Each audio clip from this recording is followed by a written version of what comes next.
Trixie is a great and powerful mare. Let me explain. Trixie makes her first appearance in the Season 1 episode Boastbusters, and is immediately shown to, well, boast. She tells the story of her defeating an also powerful thsi Major, and most of the townsfolk doesn't believe her, except for Snips and Snails, two little stupid unicorns who completely believe her claims. I would like to say this proves her great and powerful manipulative abilities, but those two aren't really hard to manipulate. I mean, they literally would be fascinated by anything, but that is a topic for another time. Something her performance does show is the purpose in her life. She's a show pony. Her magic is great and made to show off awesome tricks, to entertain the masses.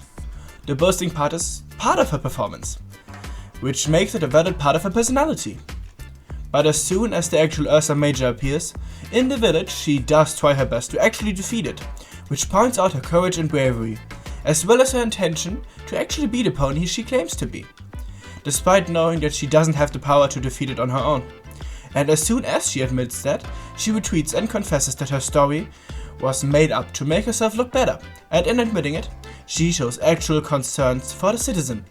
This way she makes room for Twilight, who actually is able to defeat it.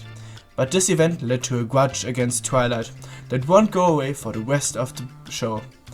One of her biggest flaws, her jealousy. And I believe this jealousy is what fueled her arrogance and made her gallop off away from Ponyville. These are the events that motivated her to seek out the Alucon amulet, to actually become powerful magic-wise. She doesn't need to get great though, because she always was, in her own way. But it didn't stop the amulet from corrupting her. And we know that it was only corruption because shortly after the amulet got taken from her, she turns completely around and apologizes. She's not an evil pony, she's just misunderstood. She just believed that this amulet could make her stronger and able to redeem herself, and maybe stronger than Twilight along the way. This of course doesn't excuse her taking the amulet in the first place. She wanted to show off, while wanting to beat Twilight, and she was ready to do anything for it. The embarrassment at the end of Boastbusters would have made any show pony develop a grudge against, in her case, Twilight, especially Trixie, who built her whole stage character around being a great and powerful mare. And now she finally is. Even though I think her grudge started back even further, because we see a filly Trixie applying to Celestia's school for gifted unicorns in the comics. Therefore, it could be that she always had a little grudge against her fellow applicants, who made it in while she didn't, which of course includes Twilight. I'm not saying it's healthy to get that much into character, but I appreciate her efforts. This was the last time she was an antagonist. She was reformed, even supporting our heroes in the future. For example in the comics, where she helps against the Nightmare Forces, and encourages Luna to give herself another chance. But this only is the start of her redemption. She later was a huge asset to Equestria, when helping to save it. Which of course all comes back to her friendship with Starlight Glimmer. She was Starlight's first friend. They had it very easy to connect through their difficult past, even though we later learned that she partly did it because she wanted to one-up Twilight. But at the end her intentions were pure and they were genuine friends. And this friendship was just the first of many she would develop over time. And the most apparent ones are the friendships with Thorax and Discord that she begins to wear and back again, while developing the one with Starlight. She encourages her when she doubts herself and pushes her to go to the Sunset Festival in our town, which proves her great and powerful friendship intentions. She even tells Starlight one of her deepest secrets, that even Trixie made mistakes. And admitting this is the first step to improvement. Her friendship with Discord is also evolving during this episode. At first, they are really mean to each other, but their adventure in the Changeling Hive lets them grow closer. In the end, he even offers to help, if some chaos is needed in her performance. A near end of Equestria experience can really bring creatures together, even if one of those creatures is an all-powerful Draconicus. Now let's go to her feats in this episode. This time it's not a bad thing that she uses a lot of stage magic, since that's the only thing they can use. This makes her a huge asset in distracting the changelings so that the others can get into Chrysalis' throne room. Without her, Equestria would have been lost. And she gets properly rewarded later in Celestial Advice, where all of them get the pink hearts of courage. Her next appearance is in All Bottled Up, in which we sadly don't see a lot of good qualities of hers. We can see her mostly being oblivious to what Starlight is feeling, but she is able to reconcile with her in the end, which then again shows her willingness to change and to work for this friendship. And while we are at this episode, she also grew a lot magic-wise. Since we last saw her, she now is able to use basic transformation magic. Following this is something that puts her in a better light.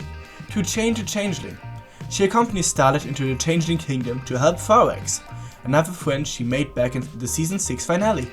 Even though her approach on the problem that is pharynx in this episode is a bit pessimistic, she still tries her best to help her friends, which in my opinion is admirable.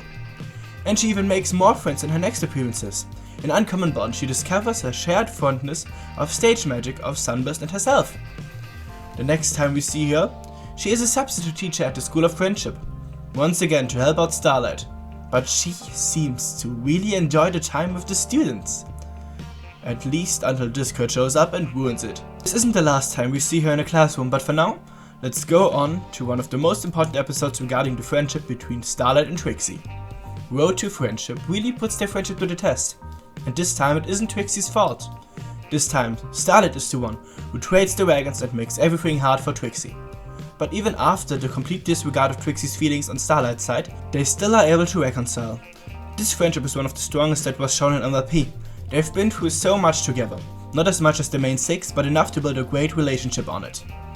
And this great and powerful friendship led to other great friendships, which we can see in Student Council, where she does everything she can to help Mudbriar and Maud prepare their party, while Starlight gets distracted by the duties of a counselor job.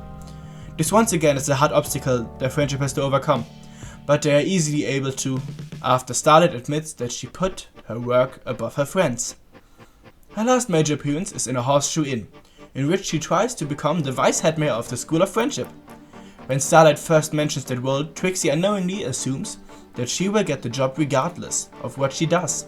But she does a terrible job and proves irresponsible. The qualities of a head mayor aren't in the great and powerful repertoire of Trixie, but she knows who has these qualities, suggesting Sunburst after she finally realizes that Starlight was serious about this job, proves her concern for her friends, and this proves her worthy of another position, the one of the new guidance counselor. She has the ability to help, once she understands the situation, which can be hard for her at times, but she always wants to help and support her friends in any way she can. And she does take that job seriously, as we can see during the ending of the end, when she helps evacuate the School of Friendship. And she also apparently did a good job, since she still holds the same position in the future during the magic of friendship grows. She may started out as a low tier villain, but ended up as a great and powerful high tier friend, who actually isn't bad magic wise, and character who deserves respect for all she has done. And her dramatic personality simply is adorable, don't you think? I'd appreciate it if you like, comment and subscribe if you enjoyed what you saw. But what do you think about Trixie? Is she as great and powerful as she claims to be? Was her redemption carried out in a good way? Let me know until next time. Fellow bronies, brony fellas, and bye.